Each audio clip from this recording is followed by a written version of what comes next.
Hi, this is the reflection for the new Art and Science introduction. My name's Kristen Herring. So I've been an educator for 24 years, and throughout my 24 years, I remember administrators referring to Marzano's instructional strategies over and over again. In 2005, I remember my administrator providing professional development for us on the 9 instructional strategies for teaching and learning. And I remember specifically hearing several administrators over the years refer to these strategies as the proven strategies to increase student achievement.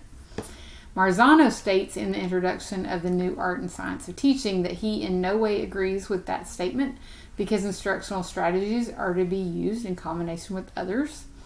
And there are many things that affect a student's ability to achieve besides strategies, and the way a strategy is used impacts the results.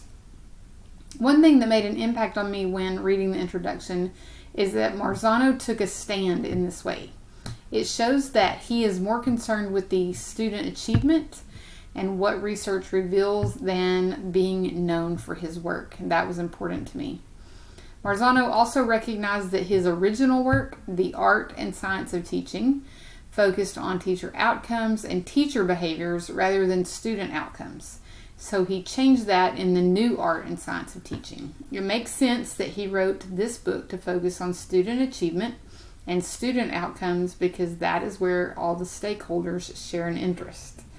Marzano connects the impacts that teacher actions have on students' mental state and ability to process and to use what is learned through feedback, content, and context. When teachers plan lessons with these in mind, they will be focused on student outcomes, and the students will have ownership of their learning. So I'm really excited to read this book and see the new information that Marzano is providing here.